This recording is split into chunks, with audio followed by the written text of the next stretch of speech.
Hello বন্ধুরা, আজকে আমরা শিখব বিভিন্ন রকমের গৃহপালিত প্রাণীর নাম বাংলা ও ইংরেজিতে। চলো তাহলে শুরু করি। গৃহপালিত প্রাণীকে ইংরেজিতে বলে ডোমেস্টিক অ্যানিমাল। এটা হলো গরু। গরুকে ইংলিশে বলে কাউ। কাউ মানে গরু। এটা হলো মহিষ। মহিষকে ইংলিশে বলে বাফেলো। বাফেলো মানে মহিষ। এটা হলো ছাগল। ছাগলকে ইংলিশে বলে গট। গট মানে ছাগল। এটা হলো ভেড়া। ভেড়াকে ইংলিশে বলে শিপ। শিপ মানে ভেড়া। এটা হলো ঘোড়া। ঘোড়াকে ইংলিশে বলে হর্স। হর্স মানে ঘোড়া। এটা হলো উট। উটকে ইংলিশে বলে ক্যামেল। ক্যামেল মানে উট। এটা হলো গাধা। গাধাকে ইংলিশে বলে ডঙ্কি। ডঙ্কি মানে গাধা।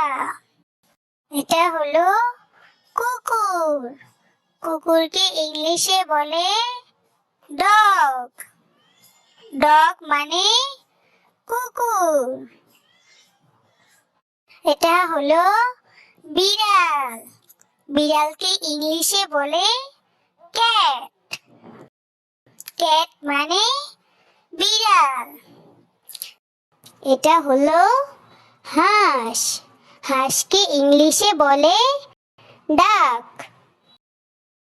ডাক মানে হাঁস।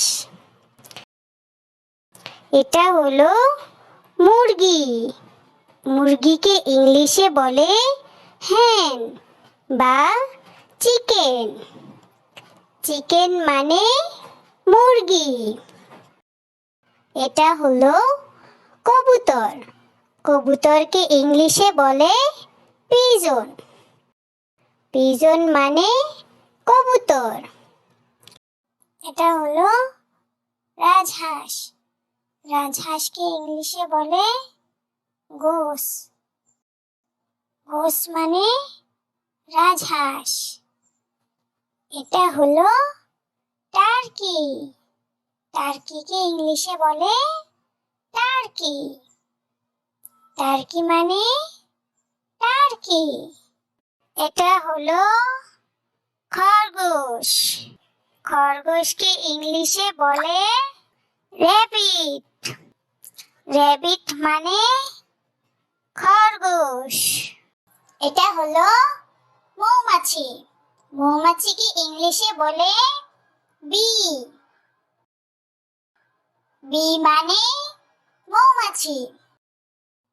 এটা হলো টাট্টু ঘোড়া।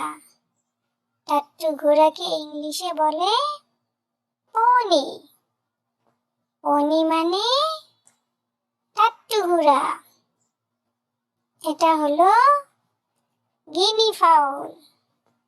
গিনি ফাউলকে ইংলিশে বলে গিনি ফাউল। গিনি ফাউল মানে গিনি ফাউল।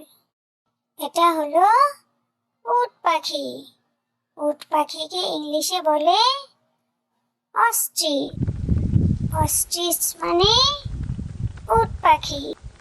এটা হলো কচ্ছপ। কচ্ছপকে ইংলিশে বলে টার্টল। টার্টল মানে কচ্ছপ। Thanks for watching. ভিডিওটি ভালো লাগলে লাইক করো আর চ্যানেলটি সাবস্ক্রাইব করো পরবর্তী ভিডিও সবার আগে দেখার জন্য। Bye bye.